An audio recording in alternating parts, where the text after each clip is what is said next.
नमस्ते। मैं फिर से हाजिर हूँ क्रैक आईआईटी जेईई 100% के साथ। पिछले वीडियो में मैंने बताया था कि सब्जेक्ट वाइज पढ़ाई कैसे करनी है। इस वीडियो में मैं बताने जा रहा हूँ कि पढ़ाई के दौरान बच्चे के माँ बाप का, पेरेंट्स का, घर के एटमॉस्फेयर का क्या योगदान है और उनसे क्या क्या एक्सपेक्टेशन है। इससे अगले वीडियो में मैं बताऊंगा कि एग्जाम्स कैसे देना है। तो जो चर्चा मैं कर रहा हूं हमेशा की तरह, उसमें हमेशा आईआईटी और जेईई का नाम ले रहा हूं, लेकिन जो तरीके मैं बता रहा हूं इससे आप कोई भी कठिन परीक्षा जैसे नीट निकाल सकते हैं।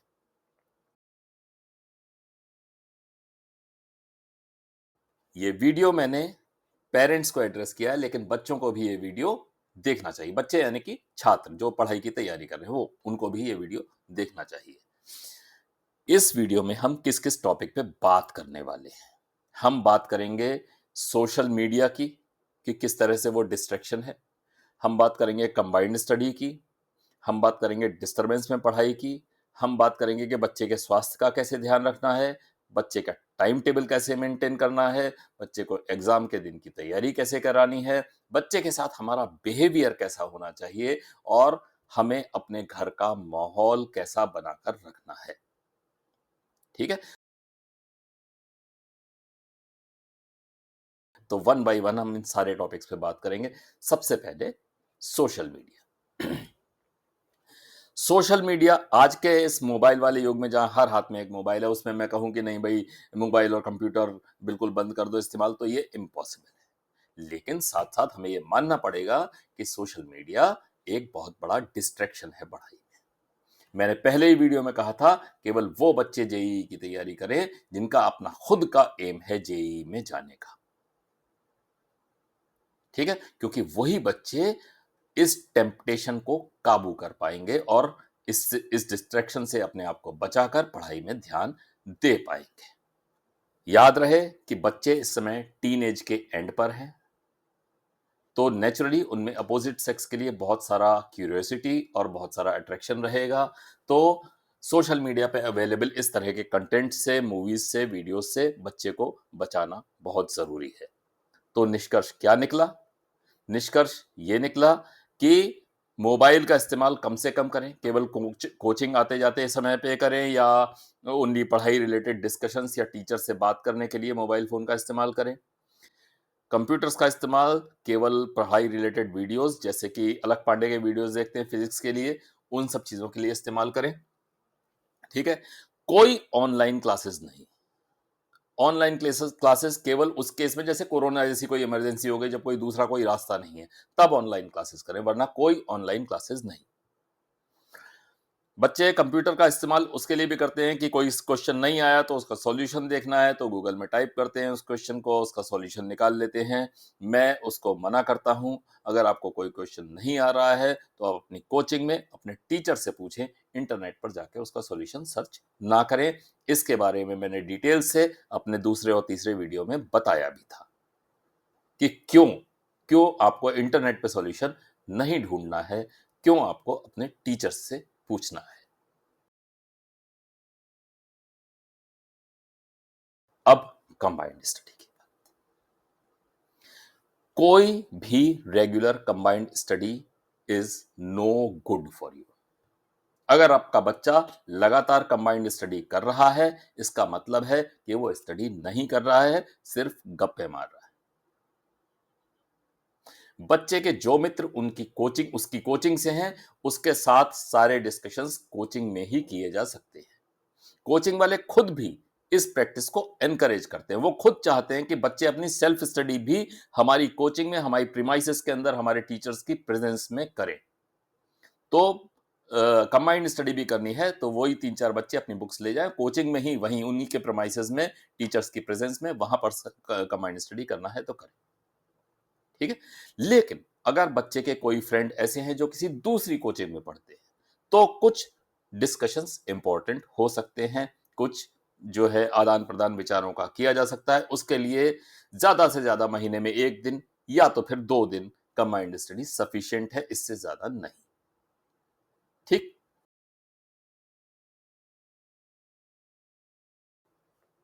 अब तीसरा टॉपिक। अगर पढ़ाई में डिस्टरबेंस है तो देखो, डिस्टरबेंस तो पढ़ाई में हो सकता है, डिस्टरबेंस तो एग्जामिनेशन हॉल में भी हो सकता है।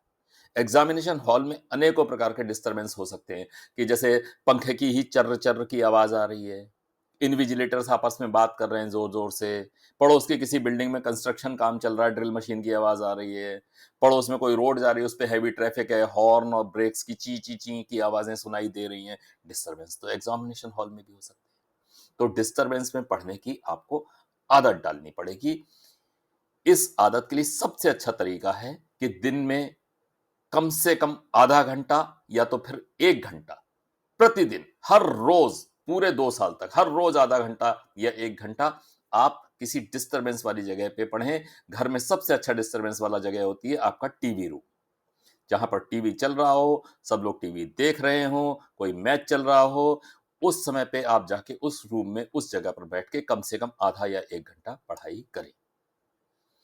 पढ़ाई कौन सी करनी है? आपको कॉन्सेप्ट समझने वाली पढ़ाई नहीं करनी है, याद करने वाली पढ़ाई नहीं करनी, आपको प्रॉब्लम सॉल्विंग प्रैक्टिस वाली पढ़ाई वहां पर करनी है। क्योंकि एग्जामिनेशन हॉल में अगर डिस्टर्बेंस होगा तो एग्जामिनेशन हॉल में प्रैक्टिस सॉल्व करते हैं, आप कॉन्सेप्ट नहीं समझ रहे होते हैं, वहां पर कोई चीज याद नहीं कर रहे होते हैं, प्रॉब्लम सॉल्व कर रहे हैं। तो प्रॉब्लम सॉल्विंग वाला सेशन डिस्टर्बेंस के साथ हर रोज आधा घंटा करें।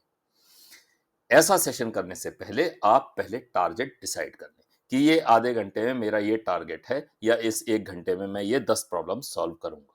और 1 घंटा खत्म होने के बाद आप उसे चेक करें कि आपने जो टारगेट अपने लिए सेट किया था वो पूरा हुआ या नहीं। डिस्टरबेंस में पढ़ने की आपको आदत डालनी पड़ेगी। योगा या मेडिटेशन जिसे बोलते हैं, उससे भी कंसंट्रेशन बढ़ाने में हेल्प मिलती है, तो वो भी ट्राई कर सकते हैं। ठीक है।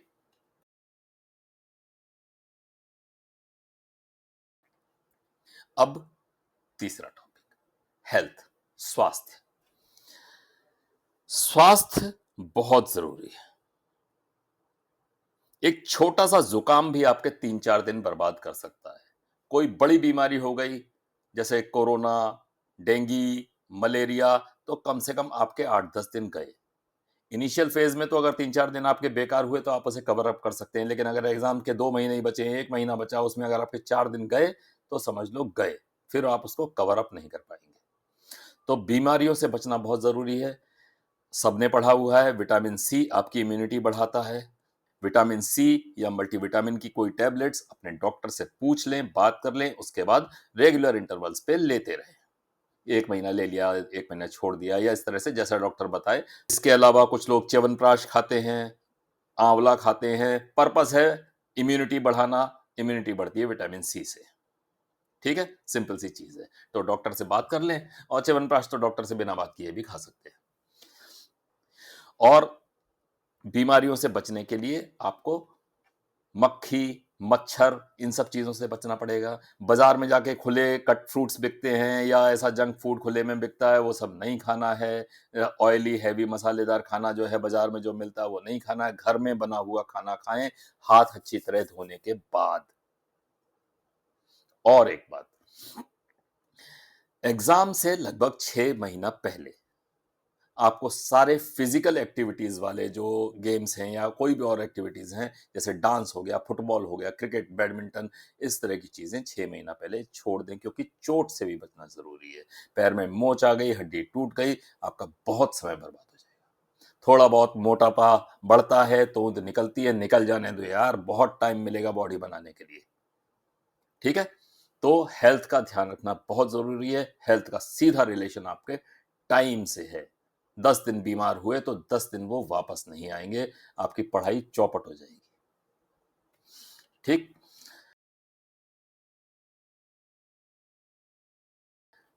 फिर नेक्स्ट टॉपिक, बच्चे के टाइम टेबल का ध्यान रखना है। मैंने बताया था, थर्ड फेज एंड होने तक कोचिंग के अलावा कम से कम 40 से 50 घंटे पर वीक बच्चे को सेल्फ स्टडी करनी है। तो आपको भी बच्चे का प्लानिंग देखनी पड़ेगी कि उसका वीकली प्लान क्या था। हर वीक असेस करना पड़ेगा कि वीकली प्लान जो इसने बनाया था वो पूरा हुआ या नहीं हुआ। अगर नहीं हुआ है तो कोई डेविएशन है तो बच्चे से पूछें कि भाई आपका क्या प्लान है इसको कवर अप करने का। ठीक है? अगर किसी शादी में, पार्टी में, किसी फंक्शन में जाना पड़ता है, तो बच्चे से पूछें कि ये जो टाइम लॉस होगा या जो इससे पढ़ाई का लॉस होगा, उसको वो कैसे कवर अप करेगा, क्या प्लान है उसका, ठीक? तो इस तरह से आपको थोड़ा-सा चेक रखना पड़ेगा बच्चे के टाइम टेबल पे।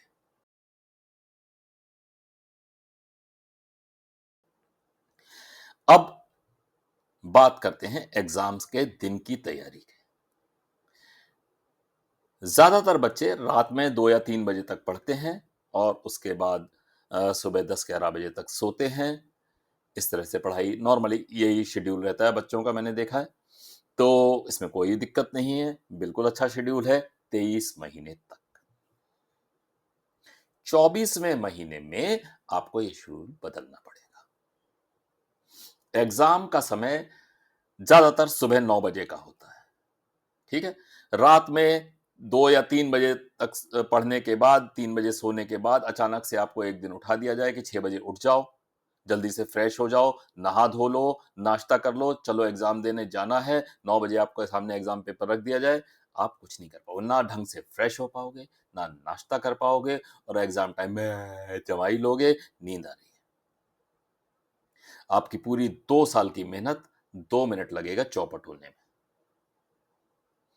तो तरीका क्या है कि एग्जाम से 1 महीना पहले आपको अपना पूरा रूटीन चेंज करना पड़ेगा। 24 महीने की पढ़ाई में 23 महीने आप चलिए, रात में 2 बजे 3 बजे तक पढ़िए, सुबह 10-11 बजे तक सोइए, लेकिन एग्जाम से 1 महीना पहले रात में साढ़े 10 बजे सोना है आपको, सुबह साढ़े 6 बजे उठना है, फ्रेश होना है, नहाना धोना है, नाश्ता करने के बाद साढ़े 8 बजे तक पढ़ने बैठ जाना है, जिससे कि सुबह 9 बजे जो एग्जाम का टाइम है, सुबह 9 बजे तक आपका दिमाग एकदम फुल एफिशिएंसी में काम करने लायक हो जाए। 1 महीने तक आप ये शेड्यूल फॉलो करेंगे तो आपकी बॉडी क्लॉक, बायोलॉजिकल क्लॉक जो है आपकी, वो इससे एडजस्ट हो जाएगी और हर रोज सुबह 9 बजे आपका दिमाग कठिन से कठिन प्रॉब्लम सॉल्व करने के लिए एकदम परफेक्ट कंडीशन में रेडी होगा। ठीक है? तो ये सब बातें कोई कोचिंग नहीं बताती है आपको। कोचिंग सिलेबस कराती है, कठिन से कठिन प्रॉब्लम सॉल्व करना सिखाती है, लेकिन ये कितना इंपॉर्टेंट है, ये आप समझ गए होंगे।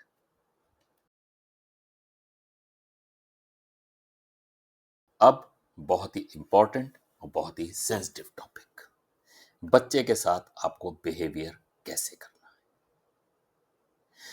बच्चे को सिर्फ और सिर्फ एनकरेजमेंट देना है, बिल्कुल भी क्रिटिसाइज नहीं करना है। सिर्फ प्यार, प्यार, प्यार। नो क्रिटिसिज्म, नो डांटना, नो इरिटेशन। ठीक है? बच्चे से समय समय पर पूछते रहना है कि उसको कोई तकलीफ तो नहीं है, समस्या तो नहीं है। इस समय बच्चे टीन एज में है, याद रहे बच्चे टीन एज में है, दिमाग वैसे ही रिबेलियन मोड में चलता है। कितने भी अच्छे माँ बाप क्यों ना हो, इस समय बच्चों को अपने दुश्मन नजर आते हैं। इस मेंटल स्टेट को समझना बहुत जरूरी है। बिल्कुल भी डांटना नहीं है। बच्चे की पढ़ाई से रिलेटेड अगर कोई चीज आपको पसंद नहीं आ रही है तो शांत रहना है। अगर बच्चे की पढ़ाई से रिलेटेड कोई चीज आपको पसंद आ रही है तो उसकी जी भर के तारीफ करनी है और उसको एनकरेज करना है। इस उम्र में बहुत सारी प्रॉब्लम्स इमोशनल होती हैं जिसको बच्चे आसानी से एक्सप्रेस नहीं कर पाते, स्पेशली अपने पेरेंट्स के सामने। तो ऐसे में आपको उनका फ्रेंड बनना होगा, तभी वे आपसे अपनी अपनी प्रॉब्लम्स कहेंगे और तभी आप उनकी मदद कर पाएंगे। अगर आप गुस्से वाले हैं, अगर आप बुरी बातों पर क्रिटिसाइज करते हैं या डांटते हैं तो बच्चा आपसे अपनी समस्या कहेगा ही नहीं। वो चुपचाप किसी दूसरे ट्रैक पर निकल जाएगा और आपको पता भी नहीं चलेगा। सारा किया धरा चौपट होते बिल्कुल देर नहीं लगेगी। ठीक, आगे बढ़ते हैं। दूसरी चीज, अपने बच्चे का कंपैरिजन कभी भी किसी दूसरे बच्चे से नहीं करना है। ये सब बहुत होता है इंडिया में। उसको देखो वो कितना पढ़ता है, रात रात भर पढ़ता है, उसको देखो हर में हमेशा एग्जाम में टॉप करता है, तुम क्या करते हो? उसको देखो उसके नंबर कितने ज़्यादा आए, तुम्हारे क्यों नहीं आए? ये सब बिल्कुल नहीं करना है। एक चीज़ और याद रहे कि अगर घर में पेरेंट्स में से कोई पेरेंट, माता-पिता या कोई बड़ा भाई-बहन पहले से आईआईटीएन है, तो बच्चा पहले से ही अंडर प्रेशर रहता है। सारे अड़ोस-पड़ोस वाले, सारे कोचिंग वाले, स्कूल वाले वो उसको बताते रहते हैं, "अरे! ये तो इसका तो भाई भी आईआईटीएन है, ये भी आईआईटी में ही जाएगा।" वो पहले से ही प्रेशर में है। स्कूल में, कोचिंग में टीचर्स उसको डाँटते हैं, "तुम अपने भाई को देखो, वो कितना पढ़ता था, तुम क्या कर रहा है? ऐसे करता है, ऐसे करेगा, तुम्हारा सिलेक्शन भी नहीं होगा।" ये सब चीज़ें वो बच्चा सुन के आता है बाहर से। आप भले ही ना कर रहे हो घर में ये सब बातें, लेकिन बच्चा बाहर से सुन के आता है। वो पहले से ही अंडर प्रेशर है। ठीक है? तो ये सब चीज़ों का आपको ध्यान रखना है, डाँटना नहीं है, एनकरेज करना है और कंपैरिज़न तो बिल्कुल करना ही नहीं है।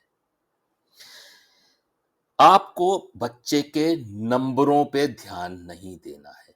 अच्छे नंबर लाने की बच्चे से उम्मीद नहीं करनी है। जो class test, monthly test, try monthly test होते हैं, उसमें अच्छे नंबर लाने की बच्चे से एक्सपेक्टेशन नहीं रखनी है। आपको ये देखना है कि बच्चा सिंसियरली और मेहनत से अपनी पढ़ाई कर रहा है या नहीं कर रहा है। बच्चा अपना 100% दे रहा है या नहीं दे रहा है, नंबर कितने आए उसकी चिंता आपको नहीं करनी है। ठीक है? आपको अपने बच्चे का परिश्रम देखना है, परिणाम नहीं देखना है। हम भी हमेशा ये कहते हैं, I will do my best. तो आपको भी बस यही देखना है कि बच्चा इज डूइंग हिज बेस्ट और नॉट।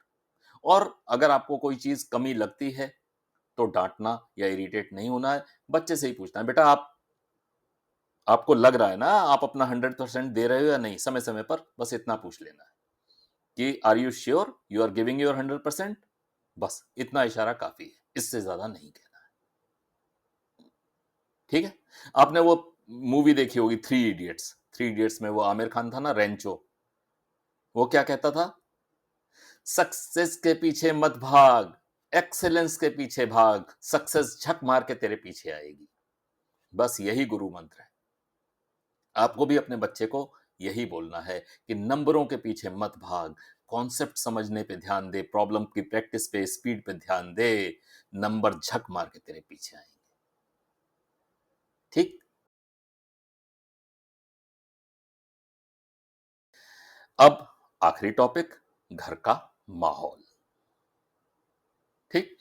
घर का माहौल बिल्कुल लाइट और हंसी खुशी से भरपूर होना चाहिए, यह भी पेरेंट्स की जिम्मेदारी है। परिवार के सभी लोग अगर साथ में एक टेबल पर खाना खाते हैं, साथ में टीवी पे टीवी शो या कोई प्रोग्राम, मूवी देखते हैं, गप्पे मारते हैं, तो परिवार का माहौल अच्छा बना रहता है, अच्छा माना जाता है। जहां तक हो सके परिवार के साथ बैठ के खाना खाएं, परिवार के साथ बैठ के टीवी देखें। टीवी पे भी कॉमेडी, कार्टून्स, एनिमेटेड मूवीज ये ज्यादा देखें। इससे मन लाइट रहता है, अच्छा रहता है। हॉरर और वायलेंस बिल्कुल नहीं देखना है। ठीक? एक और चीज, आजकल सारे पेरेंट्स लगभग वर्किंग हैं, तो अपने जॉब प्लेस पे बहुत सारी टेंशन्स रहती हैं। नौकरी कोई आसान काम नहीं होता, नौकरी में हजारों टेंशन्स होती हैं। नौकरी की टेंशन को घर पे बिल्कुल ना आने दें। बच्चे को कानों में आपकी नौकरी की टेंशन वाली बातें बिल्कुल नहीं जानी चाहिए। बच्चे को हमेशा ये लगना चाहिए कि आप लोग अपनी जॉब से बहुत खुश हैं, खूब एंजॉय कर रहे हैं अपनी लाइफ को और बहुत मस्त है। एक और चीज, अगर बच्चे के पेरेंट्स के बीच में, यानी कि दोनों हस्बैंड वाइफ के बीच में कुछ टेंशन है, उनके आपस में व्यूज नहीं मिलते हैं, तो कृपया 2 साल थोड़ा संयम से काम लें, थोड़ा झुक जाएं, हार मान लें, समझौता कर लें, लेकिन बच्चे के कान में इसकी बिल्कुल भनक भी नहीं पड़नी चाहिए कि मेरे पेरेंट्स की एक दूसरे से नहीं बन रही है। ये भी आपकी जिम्मेदारी है। ठीक?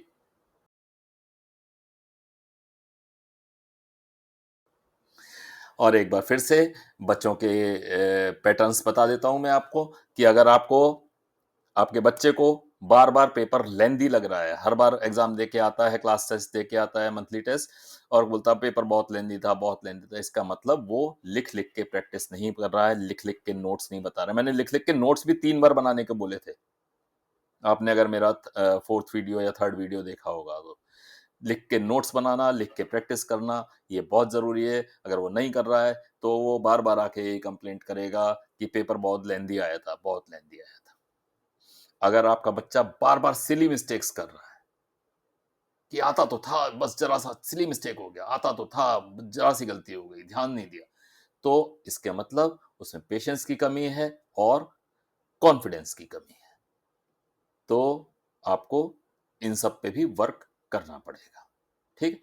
अगर आपका बच्चा बार-बार ये आके बोलता है क्लास टेस्ट के बाद ट्राई मंथली टेस्ट के बाद, मंथली टेस्ट के बाद कि पेपर बहुत कठिन आया था इस बार, बहुत टफ पेपर आया था। मेरा तो क्या किसी का भी अच्छा नहीं हुआ, बहुत ही कठिन पेपर आया था। मेरे तो तब भी 5 नंबर आ जाएँगे, उसके तो 2 ही आएँगे। ये सब बहानेबाज़ी नहीं चलेगी, पेपर कठिन बार-बार अगर आपकी पेपर कठिन की कंप्लेंट है, यानी कि आपको कॉन्सेप्ट सही से समझ में नहीं आए हैं, इसमें गलती या तो आपकी बुक्स की है, जिन बुक्स से आप पढ़ रहे हैं, या तो आपके टीचर्स की है, जिन टीचर्स से आप पढ़ रहे हैं।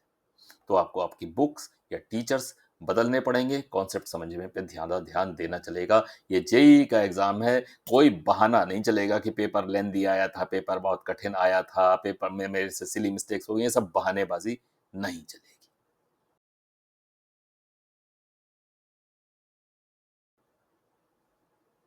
ठीक? इस वीडियो में मैंने आपको बताया कि स्टूडेंट की तैयारी के दौरान उसके परिवार का क्या रोल, क्या योगदान, क्या एक्सपेक्टेशन होती हैं, ये सब बातें किसी कोचिंग में नहीं बताई जाती। इससे अगले वीडियो में मैं बताऊंगा कि एग्जाम कैसे देना है। सारी तैयारी आपकी कंप्लीट है, इसका मतलब जरूरी नहीं है कि आपका एग्जाम अच्छा होगा। एग्जाम देना भी एक आर्ट है, एक कला है। वो मैं अपने अगले वीडियो में बताऊंगा, वो शायद इस सीरीज का आखिरी वीडियो होगा। ठीक है, देखते रहिए और मेरी कॉमेडी भी देखते रहिए। थैंक यू, नमस्ते।